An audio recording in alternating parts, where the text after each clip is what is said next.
J'espère que vous allez bien, j'espère que vous vous portez bien. Les relations algéro-françaises seront le sujet de l'actualité de ce début de l'année 2025. Ça va durer plusieurs semaines. La crise entre l'Algérie et la France a pris une dimension tragique. Dramatique, tragique et inédite dans l'histoire des deux pays. Jamais les deux pays n'ont été aussi au bord de l'incompréhension, au bord du gouffre, un gouffre d'incompréhension, de malentendus, de tensions, de reproches et de ressentiments. Jamais les relations entre les deux pays n'ont été aussi empoisonnées. Depuis l'indépendance de l'Algérie jusqu'à aujourd'hui, nous n'avons jamais connu des séquences aussi tendues, des séquences aussi alarmantes de crise entre les deux pays. Tout à l'heure, nous allons vous préparer une émission sur comment les enquêtes des services de sécurité ici en France se sont élargies à plusieurs autres influenceurs proches du régime algérien, qui travaillaient pour le régime algérien, qui répercutaient, qui reproduisaient sa propagande, qui diffusaient sa propagande en France, qui insultaient, qui menaçaient, qui harcelaient, qui diffamaient, qui dénigraient, qui voulaient organiser les opposants algériens et les détracteurs du régime algérien, qui tentaient d'organiser sur le sol français des rassemblements, des contestations, des actions de contestation, des actions de violence contre les membres de la diaspora algérienne qui étaient mobilisés et favorables au Hirak et au changement démocratique et à la fin du régime dictatorial en Algérie. Il y a aujourd'hui, depuis le début de cette année, et je pense que ça va durer plusieurs jours, pour ne pas dire vraiment plusieurs semaines.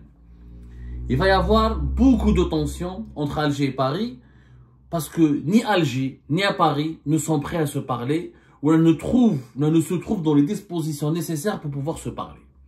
Anna, je vous ai promis une émission durant laquelle on propose une solution. Quelle est la solution? Comment peut-on sortir de l'impasse actuelle? Comment peut-on sortir de ce gouffre d'incompréhension, de ressentiment, de reproches, de tensions, de menaces et d'intimidation pour aller vers l'apaisement entre les deux pays? Je pense aujourd'hui, je vais le dire très sincèrement, et je pèse mes mots, la rupture entre l'Algérie et la France, elle est devenue non seulement inévitable, elle est devenue nécessaire. Il faut rompre. Il faut que les relations diplomatiques entre les deux pays soient rompues.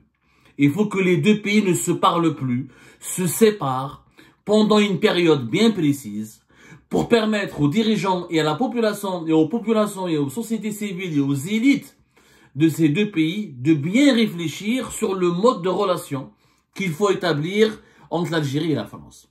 L'Algérie d'aujourd'hui, telle qu'elle est dirigée, telle qu'elle fonctionne, telle qu'elle respire, vu sa manière, comment elle évolue dans le monde et ses rapports, et le mode de fonctionnement de ses rapports avec son environnement international, n'est pas du tout capable ni de se fondre dans un processus de réconciliation ou d'apaisement avec ses partenaires les plus importants, notamment la France. Je vous le dis sincèrement, le constat, et je vais vous donner le pourquoi du comment. L'Algérie et la France, l'heure du divorce est venue. Vous savez, dans un couple, des fois, quand on s'entend plus, on n'arrive plus à s'entendre, quand au lieu de s'ouvrir les enfants, au lieu de faire souffrir le ménage, au lieu de vivre dans l'enfer et dans le cauchemar, au lieu d'avoir des relations toxiques, il vaut mieux se séparer. Eh ben, l'Algérie et la France ont des relations aujourd'hui toxiques. C'est une relation qui est malsaine et le divorce, il est inévitable. Pourquoi il est inévitable? Alors, depuis l'indépendance de l'Algérie jusqu'à aujourd'hui, ce n'est pas la première fois qu'il y a eu des crises entre l'Algérie et la France. Je ne vais pas énumérer le nombre de crises, parce que chaque crise qui a éclaté entre l'Algérie et la France mériterait une émission à part, que ce soit sur les questions d'immigration, que ce soit sur la question des années 90, le terrorisme et l'Algérie, comment elle était ébranlée par la guerre civile, que ce soit sur la question des rapports économiques, des échanges économiques et des financements de certains investissements, que ce soit sur les relations internationales qui concernent la question du Maroc, du Sahara occidental, la question palestinienne, ou l'Union pour la Méditerranée, ou la gestion de la Méditerranée, etc. Que ce soit sur les rapports avec l'Union européenne, il y a eu de tout temps des crises entre l'Algérie et la France. La relation entre l'Algérie et la France, elle est problématique de naissance. L'Algérie est une ancienne colonie, elle a subi une colonisation violente. Il faut dire la vérité, c'est des crimes contre l'humanité. Aujourd'hui, les dirigeants français le reconnaissent. Une partie importante de l'élite intellectuelle, de l'élite scientifique et même économique et politique française reconnaît qu'il y a eu des crimes contre l'humanité en France. Une autre partie de cette élite française ne veut pas le reconnaître, mais les faits sont là. À la naissance de l'Algérie indépendante, les relations ne pouvaient être que compliquées. Parce que on a affaire à l'ancien colonisateur qui a quand même fait subir des massacres et des traitements inhumains à la population algérienne. Ceci dit, les deux pays ont continué de se parler, ont pu se parler longtemps. Il y a eu même des séquences de bonnes ententes. Il y a eu même des visites entre le président français et les présidents algériens en France. Par exemple, en 1975, Giscard d'Estaing a effectué une visite importante en Algérie, etc. C'est une date importante, 1975. C'est devenu, Giscard d'Estaing, par exemple, a été le premier président français à venir en Algérie. Il y a eu des séquences, malgré tous les problèmes historiques de mémoire et de ressentiment et d'incompréhension et des problèmes à juste titre. Et vous imaginez à la place de l'Algérie, un pays qui a été colonisé, massacré, même si la France a laissé derrière elle des villes entières, un patrimoine historique, un patrimoine urbain, un patrimoine industriel important, sauf qu'il n'a pas été construit pour les Algériens, pour les indigènes et pour les Européens, les 1 million et quelques de pieds noirs et d'Européens, de colons européens qui vivaient en Algérie et qui sont d'ailleurs partis après 1962. Mais les relations ont réussi à exister. L'Algérie et la France ont pu coexister, créer des rapports, créer de la coopération, faire des accords comme l'accord migratoire de 1968, faire un certain nombre d'accords. Il y a plusieurs accords entre l'Algérie et la France. Pour l'enseignement supérieur, dans la sécurité, contre le terrorisme. Il n'y a pas uniquement l'accord migratoire de 1968. Il y a eu une liste importante d'accords. Mais ça, on le fera une émission à part. Donc, on ne peut pas tout dire dans une seule émission. La coopération algéro-française, elle est énorme. Il y a un accord dans la sécurité sociale, il y a un accord dans l'enseignement, dans l'éducation, dans les échanges scientifiques, les échanges culturels. Il y a l'Agence française de développement qui investit régulièrement en Algérie. L'Algérie fait partie des pays les plus importants sur le continent africain qui bénéficient de l'aide au développement de la part de la France. Il y a une présence importante, il y a un héritage du passé. Malgré cet héritage lourd du passé, quand même, cet héritage du passé a permis aux deux pays de coexister. La communauté algérienne en France, qui a quand même beaucoup d'Algériennes et d'Algériens qui ont émigré en France, y compris juste après l'indépendance du pays. Beaucoup d'Algériennes et d'Algériens n'ont pas fait le choix de rester en Algérie, mais ils ont fait le choix de revenir en France ou de rester en France pour faire leur vie, malgré l'indépendance du pays. Donc il y a eu des passerelles et des liens. Avant, quand il y avait des crises, il y avait 3 spécificités qui permettaient aux deux pays de surmonter rapidement ces crises et de rester unis. Unis dans une forme de coopération utile pour les deux pays. Que ce soit pour le régime, on va dire, les démocrates progressistes, les opposants algériens pourraient dire que la coopération algéro-française profite plus aux dirigeants algériens qu'au peuple algérien. C'est un reproche qui est légitime et qu'on peut l'expliquer plus tard. Mais en tout cas, les échanges commerciaux, politiques, diplomatiques ont toujours été maintenus. Et à chaque fois qu'il y a une crise, quelques semaines après, les crises, malgré quelques mois, même, on va dire quelques mois, elles sont surmontées. On n'a jamais connu une période durant l'histoire de l'Algérie, ou dans l'histoire de l'Algérie et de la France, on n'a jamais connu une période dans l'histoire des relations algéro-françaises où l'Algérie a rappelé à 4 reprises son ambassadeur. Il faut savoir que depuis 2020, l'Algérie a rappelé une première fois son ambassadeur en 2020, ensuite octobre 2021, première fois c'était entre juin et mai 2020, une deuxième fois, troisième fois en février 2023, et là depuis fin juillet 2023, il n'y a plus d'ambassadeur, depuis fin juillet 2024, il n'y a plus d'ambassadeur algérien à Paris. Ça fait quand même plus de 6 mois. C'est la première fois où l'Algérie, je ne connais pas une autre période de l'histoire, où l'Algérie a laissé son ambassade vide pendant plus de 6 mois. C'est la première fois. Avant, pourquoi on n'avait pas ce genre de situation? Parce que d'abord, un élément important, il y avait les services de l'enseignement. Les services de l'enseignement algériens et français ont toujours travaillé ensemble pour résoudre toutes les crises entre les deux pays. Que ce soit les services de l'enseignement pour les années 70 ou les années 80, surtout depuis les années 90 et les années 2000, à l'époque du DLS du général Toufir, à l'époque de Qasdi Merbah, à l'époque de bien avant, même Fiour Boumedienne, même Fiour Chedli, les services de l'enseignement algérien et les services de l'enseignement français ont toujours été les routes de secours des deux pays. Je parle des routes de secours, qu'est-ce que ça veut dire? Ça veut dire que quand les deux pays quand les dirigeants politiques des deux pays étaient classe, ils se sont lancés dans des bras de fer, où ils étaient confrontés à des incompréhensions, où se sont vraiment disputés, il y avait des querelles graves, les services de renseignement, grâce à leur classe, à leurs intelligences, à leur pragmatisme, à leur savoir-faire, à leur savoir-vivre et à leurs canaux informels, tout était réglé par les services de renseignement. Les services de renseignement entre l'Algérie et la France, il y a une histoire, parce qu'il y a deux histoires. Il y a l'histoire officielle et il y a l'histoire non officielle, qui a été écrite par la coopération entre les services de renseignement. Et de tout temps, depuis l'indépendance du pays jusqu'à 2019, la chute de Bouteflika, les services de renseignement algériens étaient les interlocuteurs privilégiés de l'État français à travers les services de renseignement français. Quand il y avait un problème, voilà, on parlait au général Toufir, il y avait Béchir Tartag, il y avait le général Ben Daoud, qui était, quand il était colonel, il était pendant plus de 10 ans pratiquement, le chef du bureau de sécurité de l'ambassade d'Algérie à Paris, le chef du bureau de sécurité de l'ambassade d'Algérie à Paris, était toujours un personnage important, charismatique, très francophone, francophile, qui connaît parfaitement la culture française, qui connaît parfaitement les codes français. Il avait toujours un carnet d'adresses important au sein de l'élite dirigeante française, et quand il y avait un problème ou une crise, il y a toujours des négociations informelles, grâce au service de l'enseignement. Sauf qu'aujourd'hui, il n'y a plus de service de l'enseignement en Algérie. Il faut dire la vérité. Les services en Algérie, ils sont dans une crise de régression depuis 2019. On n'a pas de coordinateur depuis 2019.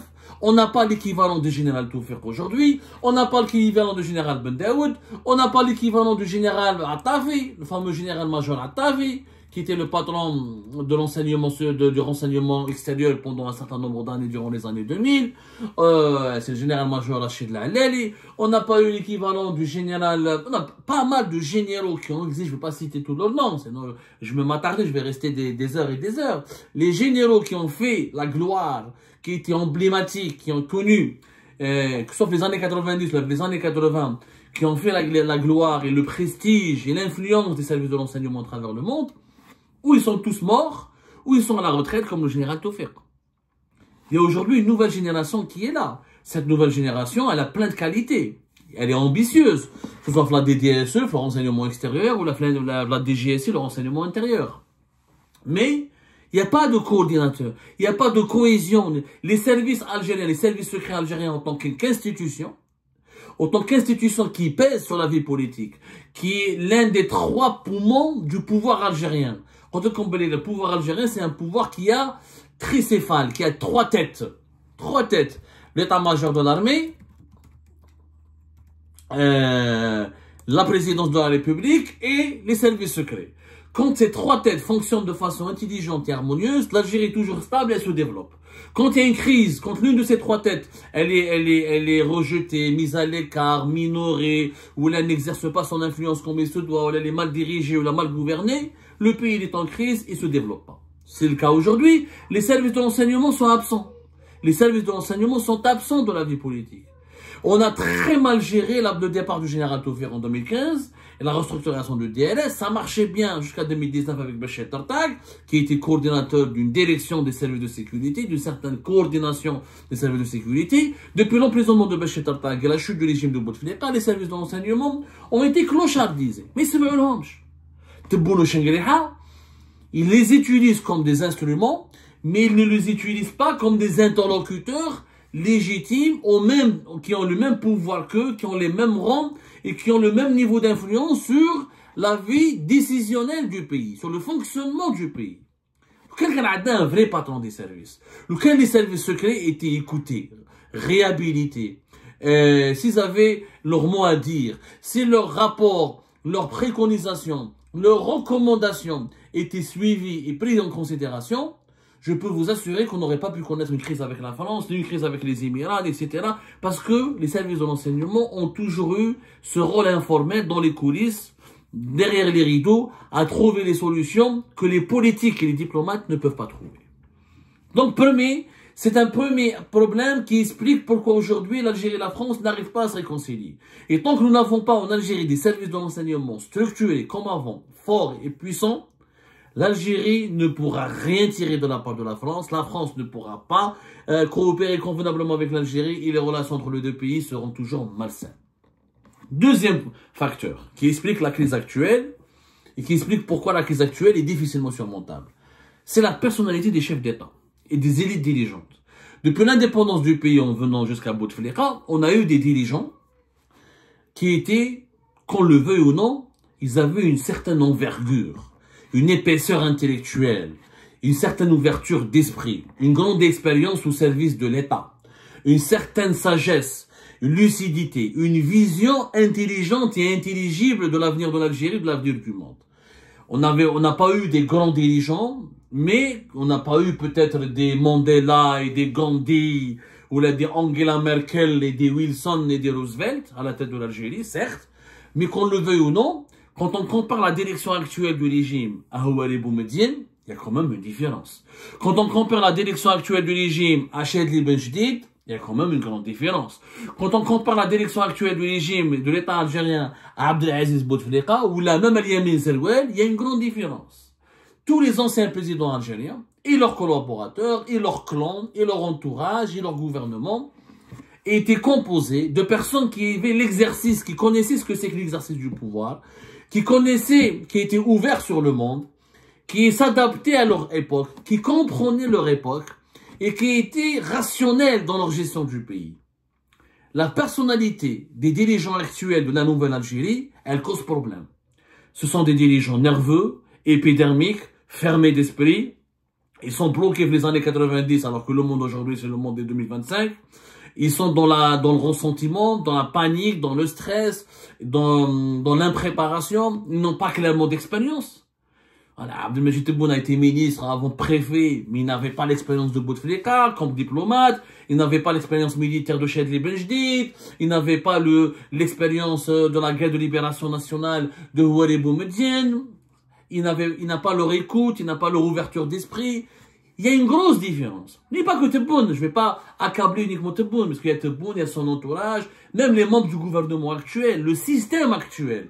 Les hommes de système actuel n'ont rien à voir sur le plan intellectuel, sur le plan moral, sur le plan humain et sur le plan idéologique avec les hommes des anciens systèmes que l'Algérie a connus.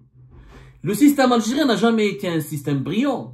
N'a jamais, attention, ne vous méprisez pas sur mes propos. Je suis pas en train de vous dire que le système algérien était brillant, il a toujours été plus efficace avant, etc. Il est plus brillant par rapport au système actuel. Les systèmes précédents n'étaient pas brillants dans l'absolu, mais ils avaient une capacité à négocier, ils avaient la culture du compromis, ils connaissaient les relations internationales, ils connaissaient ce que c'est que le pouvoir. Entre le Nordin Zerhouni, ou le Khaled Nazar, ou le général Toufiq, ou le Malabalish l'Ammari, ou tous les personnages que nous avons connus, ou l'Arabi Belkhair, ce sont des gens, que ce soit des généraux, ou la Sidi Ahmed Ghazali, maintenant qui est en vie, qui peut témoigner de cette époque, ou là des gens qui marchent avec Ibn Khalil, ou même s'ils sont corrompus, même s'ils sont des salopards, ce sont des gens qui sont cultivés, ouverts d'esprit, ils ont un carnet d'adresse, ils connaissent le monde, ils maîtrisent les langues étrangères, ils s'adaptent à leur époque, ils sont souples dans leur manière de gouverner. Les dirigeants du système actuel ne sont pas souples, ils sont fermés, très autoritaires, très violents, très brutaux, et ils pensent que leur survie, qu'ils doivent leur survie qu'à cette brutalité, qu'à cet autoritarisme, qu'à cette fermeté, qui est excessif et exagéré. Donc, deuxième problème, qui empêche la France et l'Algérie de se réconcilier. La France, avec Chadli Benjedid, pouvait parler, pouvait trouver des solutions. La France, même avec Boumediene, malgré tous les problèmes qu'elle avait avec Boumediene, mais entre Giscard d'Estaing et Boumediene, il y avait un canal de communication. Boumediene n'était pas aussi brutal. Il savait affronter la France, mais quand il devait faire un compromis, il faisait un compromis. Bouteflika, n'en parlons pas. C'est un génie de la diplomatie. Qu'on le veuille ou non, il a réduit l'influence française en Algérie, mais il a conservé de très bons rapports avec la France, et il a tiré profit de certaines alliances avec la France, et il a tiré la France a tiré profit de ses relations avec Bouteflika. Les relations, donc, elles étaient stables, parce qu'on avait des présidents et des dirigeants qui avaient des personnalités complètement différentes des personnalités des dirigeants de l'actuel système. Deuxième problème. Troisième problème. La démographie algérienne, elle a changé. Les Algériens d'aujourd'hui, ce ne sont pas les Algériens début des années 2000, ce ne sont pas les Algériens des années 90, ce ne sont pas les Algériens des années 70, ce ne sont pas les Algériens des années 60. Quelle est la différence? Les Algériens d'aujourd'hui sont de moins en moins francophones. Les Algériens d'aujourd'hui subissent la manipulation, la désinformation sur les réseaux sociaux. Les Algériens d'aujourd'hui sont plus fermés que les Algériens d'hier. Les Algériens d'aujourd'hui ont peur, ils sont élevés dans la haine. Je pense dans la haine. Un jeune Algérien aujourd'hui, fait TikTok, sur Facebook, à la télévision, dans les journaux, on lui apprend tout le temps qu'il n'a que des ennemis. L'Algérien du matin au soir, on lui apprend, on l'endoctrine, on le conditionne à croire qu'il n'a que des ennemis. Qu'il n'a que des ennemis. Israël lui veut du mal, le Maroc lui veut du mal, les Émirats Arabes Unis lui veulent du mal, le Niger et le Mali lui veulent du mal, les États-Unis lui veulent du mal, la France lui veut du mal, l'Espagne lui veut du mal. On est en train de créer, de former un citoyen qui déteste tout le monde, et qui déteste tout, et qui veut détester tout le monde. Donc, l'Algérien d'aujourd'hui, il est fermé. Il est dans le ressentiment. Il n'est pas dans le dialogue, il n'est pas ouvert d'esprit. Les Algériens, il faut qu'ils fassent la harga, ou là qu'ils partent à l'étranger pour qu'ils changent, pour qu'ils comprennent, tous les Français ne sont pas contre eux, tous les Français ne sont pas pour le retour de la colonisation en Algérie, tous les Émiratis s'en tapent de l'Algérie, s'en foutent, ils sont en train de construire un pays extrêmement moderne, que les Marocains ne sont pas tous des partisans du Makhzen, nous ne sont pas tous, ils ne veulent pas tous prendre Bachar et Tindouf. Comme ils ne voyagent pas, comme on ne reçoit pas beaucoup de touristes, et comme on pratique de moins en moins les langues étrangères, notamment le français, et comme on subit une campagne médiatique, une campagne propagandiste, et une idéologie dominante veut faire de nous des citoyens, des Algériens, des personnes qui haïssent, qui sont élevées dans la haine, parce que soi-disant on est toujours ciblé par des ennemis extérieurs. Donc, la preuve, qui a soutenu en Algérie. Ils ont tous applaudi son emprisonnement. Ils ont tous applaudi parce que sur TikTok, sur Facebook, à la télé, sur YouTube, ils subissent une campagne médiatique puissante qui leur dit que Boualem Sansal a été payé par Xavier Driancourt, par les services secrets français, par les Marocains pour diviser l'Algérie. Même des gens d'un certain niveau intellectuel, des universitaires, ils y croient à ces conneries. Ils y croient. Le complotisme, les fake news, la haine de l'autre, l'enfermement, le conseil. Il fait des dégâts en Algérie. Cette génération actuelle, t'as les réseaux sociaux, etc., ne peut pas comprendre la France, ne peut pas lui parler, parce qu'elle est dans le ressentiment.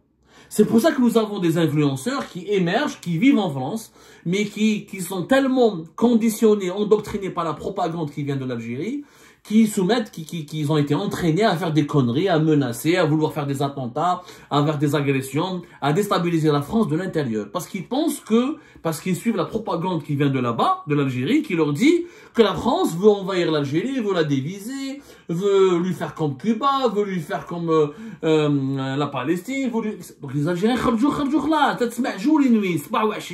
on est menacé, on va être envahi, on va couler, on va diviser, on va créer la Kabylie à part, on va créer le Sahara à part. Donc comment voulez-vous que l'Algérien soit rééquilibré?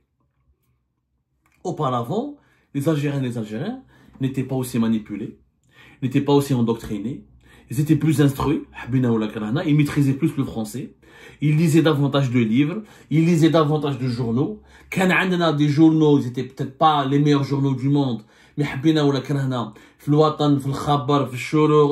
soir d'Algérie, l'expression du quotidien d'Oran, il y avait des écrivains, des intellectuels, il y avait des éditoriaux, il y avait des caricatures, il y avait une rééducation de l'opinion publique. Même l'école algérienne, au début des années 2000, ou l'école algérienne des années 90, n'a rien à voir avec l'école aujourd'hui. Aujourd'hui, c'est une école purement arabophone, religieuse, conservatrice. C'est une vérité.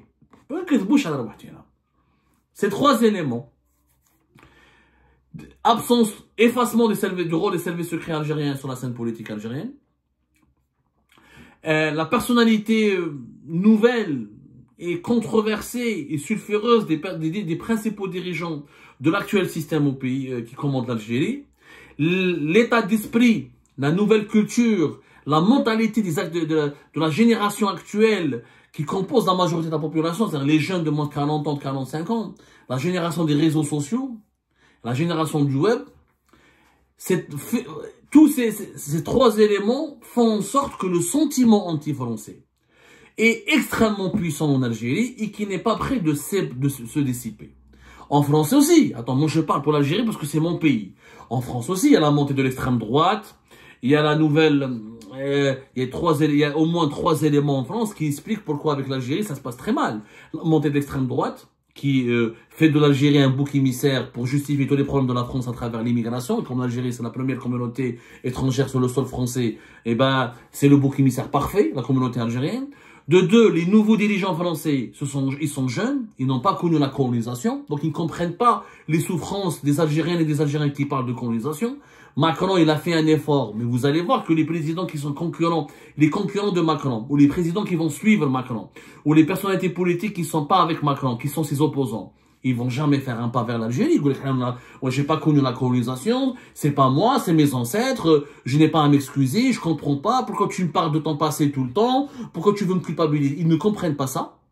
Donc, il y aura une incompréhension totale entre les autorités algériennes et les futurs dirigeants français sur le chapitre de l'histoire. Et comme les autorités algériennes font du chapitre de l'histoire et de la mémoire le principal axe et pilier des relations algéro-françaises, donc ils vont jamais s'entendre. Deuxièmement, la France veut diversifier. La France, elle veut aller dans la mondialisation. La France ne veut plus construire des relations privilégiées avec ses anciennes colonies. La France aujourd'hui, elle s'intéresse à l'Asie, elle s'intéresse au Moyen-Orient, elle s'intéresse à l'Amérique latine. D'ailleurs, les entreprises françaises, elles veulent beaucoup plus aller dans d'autres marchés que dans les marchés maghrébins ou dans les marchés africains. La France est en train de devenir comme la Grande-Bretagne, éjectée du continent africain, remplacée par d'autres puissances, et ben elle est en train de se tourner pour exister vers d'autres continents. Donc il n'y a pas un intérêt important pour l'Algérie. Le seul intérêt, c'est à travers l'immigration, à travers la communauté importante de franco-algériens qui existe sur le sol français. Et même les franco-algériens, ils connaissent rien en Algérie, ils comprennent pas les codes. Ils comprennent pas les codes de cette nouvelle Algérie. Parce qu'elle est de plus en plus à la bouffonne, elle est de plus en plus conservatrice sur le plan religieux, elle est de plus en plus anti-impérialiste, anti-mondialisation, et pas, je dirais plus anti-mondialisation et anti-occident que anti-impérialiste. Parce que l'impérialisme turc, que l'impérialisme des certaines monarchies du Golfe, l'impérialisme russe ne les dérange pas plus que cela. Les canaux, tous les, l'Algérie et la France aujourd'hui, ce sont deux pays qui n'ont plus le même langage politique, ni le même langage psychologique, ni le même langage économique. Ce sont deux pays aujourd'hui qui ne se comprennent plus, parce que ce sont deux pays qui ont tellement changé radicalement, et que ces changements radicaux n'ont pas été acceptés, ni pensés, ni suffisamment assimilés par les dirigeants politiques des deux pays, que la rupture, elle est nécessaire, elle est inévitable. On se sépare. On se parle plus pendant un certain nombre de temps. Ça nous permettra à chacun d'entre nous, Algériens et Français, de bien réfléchir sur ce qu'on veut de l'autre, sur notre relation avec la France. On peut, nous les Algériens, on devra aussi apprendre à exister sans la France. Et la France doit apprendre aussi à exister sans l'Algérie. Peut-être que les Français vont oublier les problèmes de l'immigration et que l'Algérie n'est pas uniquement le seul problème de ces désordres sociaux. Et que l'Algérie, peut-être les Algériens devraient comprendre aussi qu'ils peuvent aller s'installer ailleurs dans le monde, qu'il n'y a pas que la France. Il faut absolument qu'on arrive à se séparer pour mieux se retrouver. Une fois que l'Algérie sera pacifiée, qu'on connaîtra des changements, on aura une nouvelle génération de dirigeants, on va s'ouvrir sur le reste du monde, on cessera de haïr, d'avoir peur, de croire à tout ce qui est complotiste et complot. Ce jour-là, on pourra peut-être établir des relations saines avec un pays complexe et compliqué qui est la France, et avec lequel nous avons un passif très lourd.